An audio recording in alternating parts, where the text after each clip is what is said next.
Welcome to the Systems Edge. This is where we have those conversations that usually happen behind closed doors, sometimes in boardrooms without anybody around, because usually you're talking about companies' pain points and operational things that just don't get out in the open always. And so that's our goal, is to have those types of conversations. And today, my guest is Steve Kile from Babsco. Steve, thanks for joining the Systems Edge. Oh, To thank start you. us off, yeah, thank you.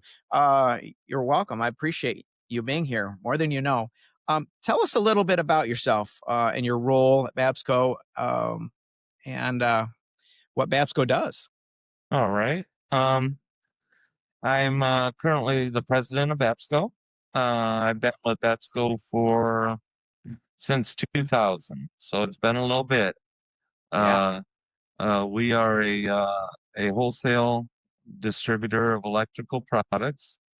Um, when I came in at that time, they had some limited experience into manufacturing, and since then, our company has actually grown to selling about 80% of our business to manufacturers and about 20% of our business to electrical contractors. So that's been an exciting ride. In 2016, the previous owner sold the company to the employees and we became an ESOP, which that's very exciting for everybody involved and very a lot of gratitude and for the owners for thinking in that direction. It has definitely benefited the company uh, in more ways than they would probably know. We worked very hard and we actually paid off the company the end of 24, January 20, or end of 20 January 21, and at that point, I took over as president. wow, good Um, for you. Good for you. and when we did that, the previous owner, um, they liked the status quo, that the money that was being made is good and wanted to keep it at that level. And uh, what I wanted to do from seeing everything from so many years of working with Babsco is I wanted to grow. I see a lot of opportunities out there. And immediately in the first 2 to 3 years, we increased 40%. Um, Impressive. and since then, there's been a ton of changes.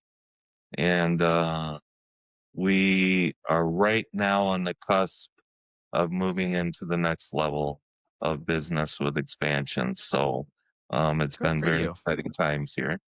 Good for you. Congratulations. That's awesome. That's always great to hear. It's always, and I know it didn't come with a lot of hard work as well. I mean, Yeah.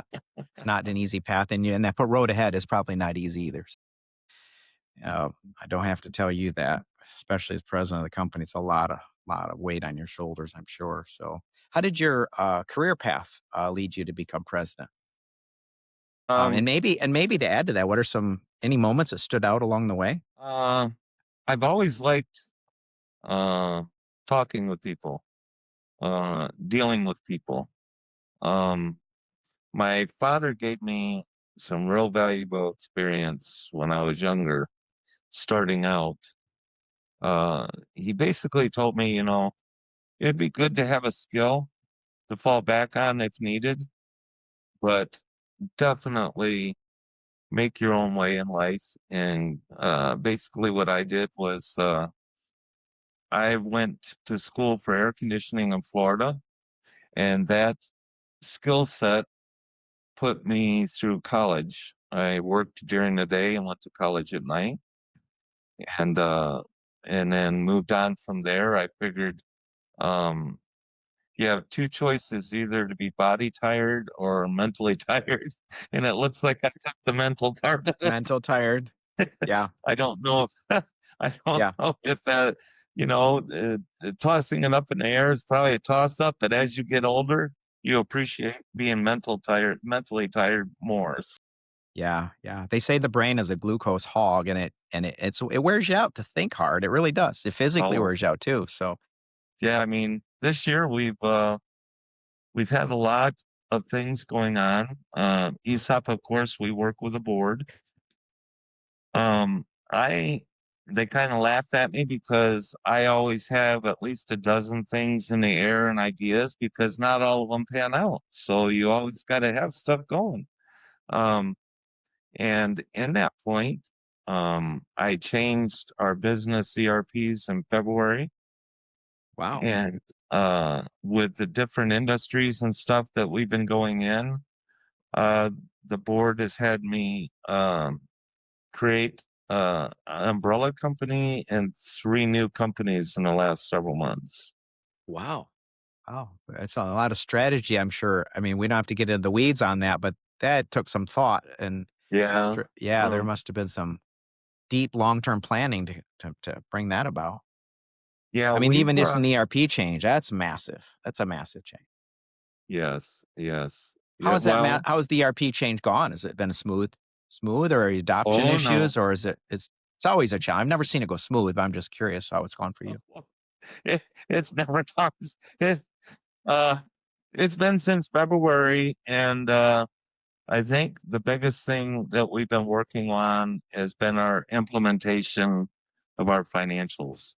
Okay. And so that has been a real pain point uh, with the system, but it's a good solid system that's built on accounting, and once it's zeroed in, we should be good to go. Yeah, what Uh, accounting system do you use? Are you QuickBooks uh, or no, that's amazing. I've heard a ton of companies use QuickBooks, but we went with NetSuite, an Oh, yeah. Oracle Yeah. company, Yeah. and Yeah. we felt that my goal is to grow this company 10 times before I leave. And Wow. Good for you. NetSuite has the capabilities of doing that. Yes. Yeah. Um, that is the main reason we went. I mean, we interviewed quite a few companies, but that was a big reason why we went that way. Does a 10x so you're thinking it's really good. You're thinking strategically on it, what a 10x growth is gonna require now, and you put those some systems in place now. That is really you just don't most people don't think that way. They're the people I'm used to dealing with are the sales guys, right? They're fly by the seat of their pants, let sales drive everything. We'll wait till the pain hurts and then we'll fix it as we go. And you're doing 60 miles an hour down the road. If the transmission goes out, I'll lean out the window and fix it while we're driving, like that kind of an attitude. Yeah. Yeah. And Yeah. You can't. and if that's your style, doesn't sound like that's your style. And obviously being ESOP and a board and Yeah. you're gonna have a different approach. But good for you guys. That's really Yeah. Yeah. cool. You can't really grow by the seat of your pants. It doesn't really turn out too well. So, Yeah, it can be a fatal flaw. And I will, and just in all fairness, because we work with a lot of companies that have their ERP systems. We're a software development company, so we build a lot of reporting or try to take data, push it around. I call them traffic cops, right? Try and take data from maybe from an ERP or from accounting and try to build reports and all the kind of stuff that happens. And it's a 1 to 3 year. 1 year you're doing really good, but on average, it's probably it's more a little more from between that 1 and 3 year mark before the dust settles. yeah. And so, yeah, it tells me where you're at. You are in the thick of it, and there's a lot of dust swirling right now. Right now, I spent Yeah. the morning in a board meeting all morning answering questions. So, yes, definitely. Uh, Man, yeah, um, yeah. You mentioned what you else? guys are ESOP, employee owned. And you kind of alluded to this already, but how does that ownership structure influence how the systems and operations are managed? It sounds like Well, the biggest thing your is board you need members to, are on top of it, as well. It yeah, sounds like. yeah, it's very important to get the buy-in from the employees and to constantly be a cheerleader of the ESOP. Now, you know, when I took over, the stock was still pretty low because we just paid off the owner. But I've been preaching for 4 years, and when they first got their stock certificate, and now their stock has gone up 40%, and it wasn't given to them, but it's an opportunity for them. And when they understand that and they're on board, that the company comes first and I'm a part of it, and this is how we're doing. It's a great thing to see. So, It's so fascinating because it goes, the psychology of it, and I think it personally goes a lot deeper. It's very spiritual, but it's like when your heart can be in something like that and you put your heart into it, it's like love and cooking. You can't explain it. It just tastes different. You're just like, yeah, my mom puts love in her food, and like I can taste a difference. And I think in a business, you can taste a difference when a company is employee owned. There's more, hopefully more unity, or because you all have that common goal and you're all depending on each other like a sports team. You got to win together, and right. Yeah. it's cool you could do that.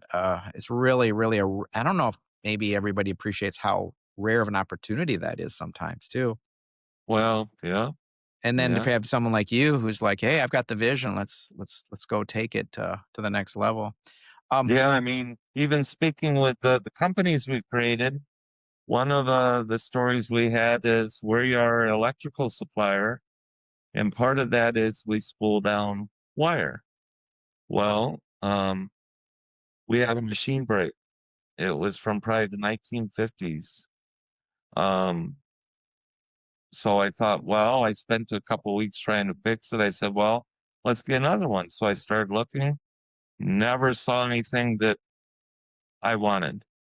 So I connected with an engineer through a networking group called Alignable. And for the next year and a half, we designed and debugged a wire machine. And I wanted it just for our business. And when we saw the end product and the customers saw it, we said, well, man, we should really sell this. And we are. Good for you. Are you going to make them then? You're going to actually manufacture We're these making machines? them, and we've trademarked it. It's about 9 months into a process patent. Wow. We've sold out of 2 production orders so far. Uh, we just made a sale to GE Aerospace for one. Yeah, Um, that's awesome. one of our salespeople is going out to meet a production manager from Tesla in California in January. They want to actually see the machine and get answers why they're there before they start buying. Good for Um, you. That's one really of a cool the story. Wow. one of the first companies bought it, saw it just on our website because we haven't been marketing it, and it was Dassault Jet out of New Jersey. It took us about a month to go through the background check for the government, For sure. and they bought it. And I last week we had opened up our online store about a month ago, so I was checking in with previous customers with the Spool Pros, and they all rave about it. So You haven't even uh, done a trade show yet. I imagine that. we did. We We did. actually we did one trade show uh, this year, and we've been having them made 5 at a time. So we got our next batch in. They did the trade show for 2 days.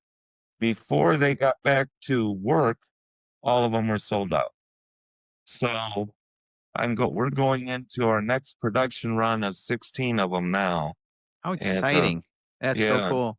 Well, I can yeah, see too why you said, hey, my goal is to 10x, and you have you know, this winner kind of out of the gate that you can really leverage that opportunity. That's really a cool story. It's yeah, amazing too. we Businesses, you hear these stories, they just, someone internally has it. You fix it for yourself and turns into now it's a whole division for you guys. That's pretty cool. yeah, it's a separate company called Babsco Creations, and we'll be adding other products to that division, to that company. Um, Another one that we did, because when you spoke earlier of AI and different things, Yeah. I am 100% for AI. And one of the companies that we just opened up is we're currently a franchisee for robots, Okay. robots, service robots, the whole 9 yards. We are selling Purdue and ITR robots. Some of them are ones that could take prescriptions in hospitals from the pharmacy go up to the elevator, go up 3 floors over to the nurse's station. They get the prescriptions. They push a button home and it goes back to the pharmacy for the next run. That's great. I'm always talking about robots, humanoids, AI, and blockchain, all the stuff that's going to reshape our world really quick. And it's It cool you're is. ahead of the curve on that. But I joke about how with my, I think it was with a buddy the other day. I said, well, there's going to be robots that then now clean and if a part breaks on a robot will fix the broken part on the robot. Right. Like, you guys will have robots working in your facility, fixing robots. So why not? Yeah, it's awesome. Yeah. So, and I think that there we've had that for 3 months and it's getting ready to explode. I think that company within 2 or 3 years will probably be producing more revenue than what we are currently. So, Yes, I um, couldn't agree more with you. yeah, And if yeah. you're on the bleeding edge or cutting edge of that, boy, you're so far ahead of everybody right now. And you know I don't what? know. You probably know this better than I do, but I think it was at Walmart and a couple other retailers now have these $20,000 robots for sale, and it's just a matter of time before it's normalized in society. It's just a matter of Yeah, time. yeah, it is. It Within is 2 years, it should be the end of 2 years, it'll be looking pretty normal to see robots everywhere, or everywhere. humanoids, I guess. Yeah, Yeah, humanoid's probably a better word for people to in terms of understanding. Because you and I seen robots. We all have the arms, and yeah. I know I was in a factory not far from here once, and they had the floor models that shoot around and climb the conveyor systems, pick and pack. But those are robots; they're just shaped different than a humanoid. So yeah, yeah, that's so interesting. I backtrack for a second here. Kind of get back to that was a good rabbit trail. It was a fun one. I like that one. Back and talk all day about that. It would probably take an hour just on that subject alone because that's a passion of mine too. Um, when you stepped into the president's role, doesn't sound like that was a long time ago. Um, what was the biggest systems pain point that you inherited? Would you say, or maybe there's a more than one? But just do you recall what that might have been? Where you're like, okay, we Well, got to fix this. there was a couple of them because I'm a little more. We are very family oriented here. Let me put that up front. But Okay. I am very business and straightforward too. Um, a couple of the pain points that I know of. The first thing I did when I took over was increase inventory. But then you have to keep track of it, and your pain point comes when your sales go up to the next level to also be able to control and level off your inventory. That is something that takes considerable work uh, to handle. Yep. Yep. I can So that imagine. It's funny. I've never heard anybody talk. I mean, I hear people, it's all for the mantra has been for months now or for years, reducing the amount of inventory just in time and all the stuff. And you're telling me, no, we got to increase it. But I know it's part well, of your strategy. You know what you need. well, you know, and another thing we did before I took over because Uh, I was in sales for the company a long time, but when I first started hearing glimpses of reports of people getting sick overseas, a lot of our manufacturers and stuff were reducing their inventories, and I built up our inventory. And what ended up happening was we closed for maybe 2 days during COVID.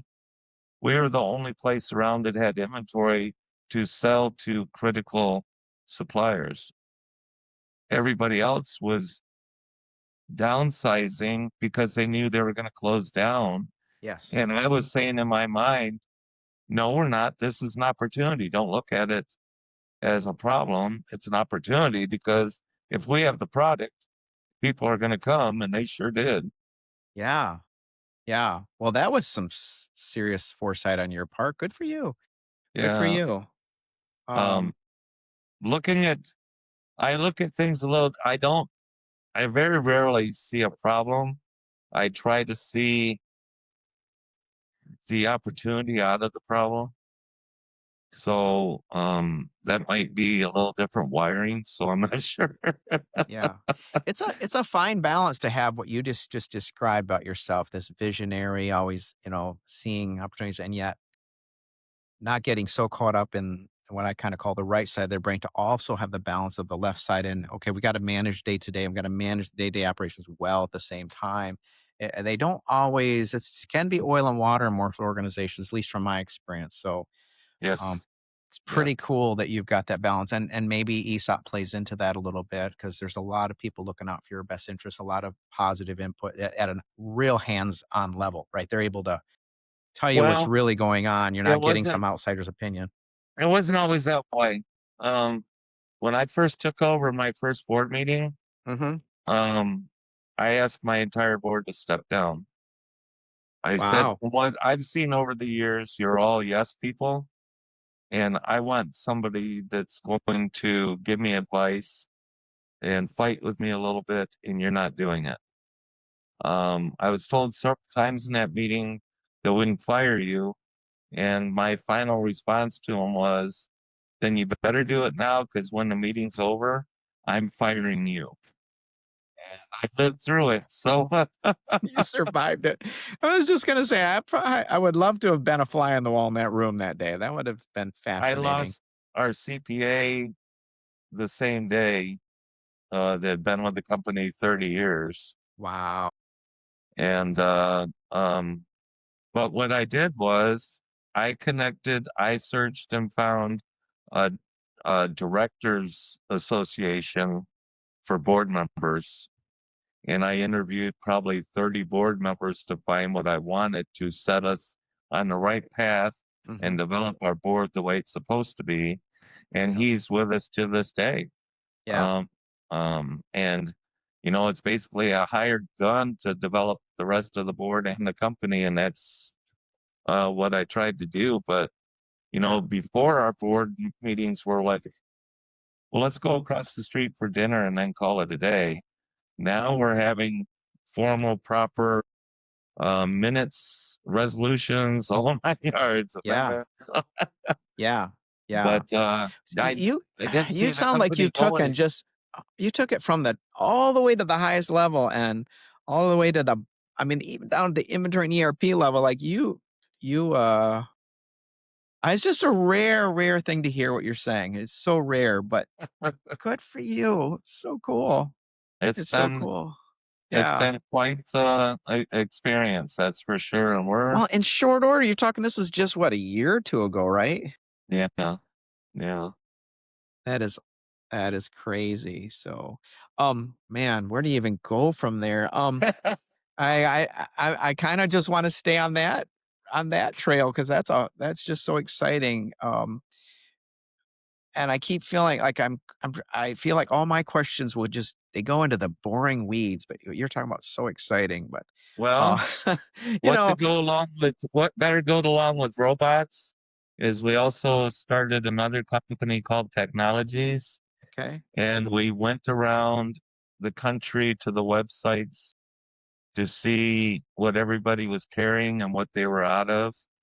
And we've opened up a company and are now selling servo motors for the robots, actuators, and we're also going to be putting together kits that people can buy and build for themselves at home. Oh, that's fun. So we did our homework to find what the big sites were out of. And because we kept hearing from manufacturers that we can never find these motors, we can never this and that. Well, we went directly to the source and became a distributor. And now we're handling U.S. sales, and that is on the brink right now. That is just taking off now. We'll be putting the motors on our online store by the end of the month, but they're already selling off the shelves on our eBay stores. So our eBay we use our eBay store for testing products and trial before we move Yeah, on. So that's great. Yeah, that's great. You got built-in test bed there too. Uh, yeah.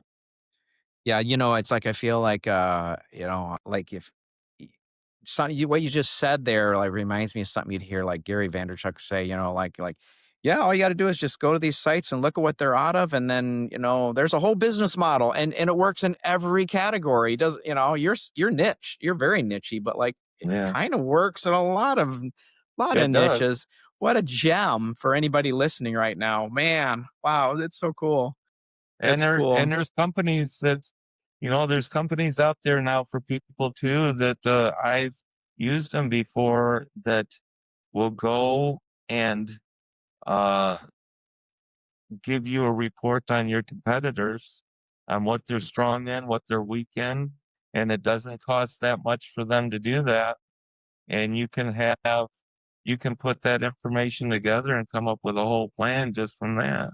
Yeah, I can imagine you could almost have AI sort of scrape websites for you, so you don't even have to deal with that, so I tell people a lot that Chat GPT is the best $20 I spend a month. So, unbelievable. I agree. I'm in it multiple times a day, so and he's got a reminder every morning, every Monday morning. It comes up and tells me if their new browser is available for Windows yet or not. yeah, Because it yeah, came out with a new browser, Atlas. yeah, I'm waiting for it. yeah, no doubt. Yeah, you're gonna being in the really on the cutting edge of, all that automation, your AI, and it kinda goes hand AI goes hand in hand with the humanoids too, so Yeah, they're gonna work closely together. Man, I yeah, could they will. spend it's to me, operations is a not I think I mentioned to you before the conversation here, we get involved with companies all the time, and we constantly are talking about operational blind spots or pain points, just like, where does it hurt and where's it costing you? And we try to fix it with software, and we can, um, run into the same issues everybody does. Well, will there be adoption, and is really the ROI really there, and blah, blah, blah, um but, these other the I'm mostly in business development, so when you start going down that path, I'm like, "That just gets me juiced," like, way more than operational conversations. And I try to keep this podcast, like, around the idea of not necessarily just all about success stories, but, operational realities and, like, oh, man, I totally had an eye Well, opener today about maybe we should have some success stories in our podcast because this is cool. I think people need to be encouraged sometimes, but you pulled out some gems there. if you On the have, operational, do you got time for another quick rabbit hole story? I can tell you another pain point go that for it, I've go seen. for it. Let's Uh, see where it goes. Another pain point that I think a lot of companies are having is finding people, employees. Yes, That's it's pretty hard, and especially I think more with a smaller company because smaller companies, you got to fit in with the small batch of personalities, where in a big company, you could get lost. One of my remedies is we have a local company here called E3 Robotics. They work with school kids between kindergarten and high school. They also train them in programming and robots and esports. Well, I started I became a multi-year sponsor for them. And what that has done is they're not only helping kids learn all this stuff, but the state is also gave them money for grants for this next summer. We will be coming in and interviewing kids to be coming in and working as interns so that we can be hiring them right out of high school or work through them through college and keep them on working with us. yeah, what a And that win-win. should bring on the new uh, generation. Man, what a win-win. Yeah. There's a gem there too for people. I know colleges do it a lot, but in these robotics and more of these technical fields, yeah, the high schools, of course, have Yeah. most high schools of decent size have robotics uh, guys and kids, and they're not all about robotics. It's a mindset, right? Sometimes it's electrical or engineering related. Like there's a lot of hidden talent, and these kids are coming out of high school with well, we see it in sports, right? You see a guy who could probably go right into the into they're good enough to come out of the high school and go into a pro sport. And it's kind of that idea, right? There's this hidden talent pool right there that's right in front of us. We just Right. now not every president wants to stay as busy as you sound like you are. Yes. Well, it's That- yeah, the board, it looks like we're probably going to be looking at, we are doing our best to do controlled growth. But on the other hand, they're worried that, not worried, but they would like to take some of the things off of me so that I could be, you know, doing more management, yeah, uh, yeah, but, yeah, yeah. Looking for opportunities internally as well, I'm sure. So, which yeah, it I kind of mean, all overlaps at some point. So, are there any red flags you look for? Systems related, things you pay attention to as president that maybe other companies overlook? Red flags going the other direction. I see all this opportunity, but what about like, uh-oh, I could pay attention business wise. I pay attention, if this is what you're getting at, I pay attention very close to my paydays from my customers. Uh, you see that start stretching out. And I'm very meticulous. I love helping people, but when we help them, I expect payment. I've got a business consultant company that's actually working with us right now, and he kind of looked at me when he saw this stuff and he said, "Your payment days are 18 days right now." And I said, "Yes." And that and that's the way I want it. yeah, yeah, well, and yeah, like what's wrong with that? He's pointing out the fact that's abnormally good, right? Yeah, So yeah. So especially when in a supply chain environment where you got inventory being held. well, So when yeah, you're in business, you have to know every part of your company. yeah, You have to be able to um understand, okay, this is a very, very short story because it makes me sad, but uh um I've been here since 2000. My accounting person who had been here longer than me, I used to call her my work wife. She passed away the end of September unexpectedly. And I had been talking with her, we really need to get succession plans in place. And she looked for about a year and a half, and about 4 months before that happened, she actually brought somebody on that we absolutely love here, and she's very experienced. But it's only been 4 months knowing this company and how it works. Well, since the end of September, uh, I am fully, thoroughly knowledgeable on my payroll, on my health insurance, on my 401ks, uh, on my plans, my payables, receivables, because anymore, everything is a lot of stuff's done online, but you have to have people and admin logins for that. And she was the money side of it. I was the hype the people up and bring in the business. And then when that happened for the last several weeks, I've been all of it. And it's a very, because this is a family, I love to keep family first with everything. Her daughter called me. She worked Monday, and her daughter called me about 9 o'clock Monday night and explained what was going on.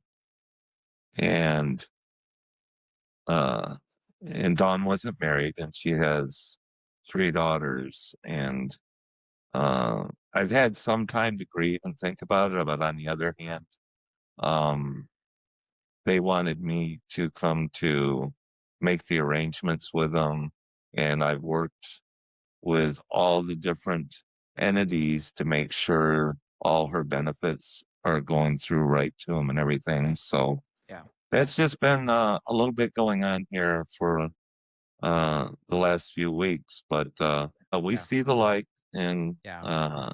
Yeah, you had to put we on another hat, it sounds like, right, real quick. So, yeah, real quick. yeah. But um,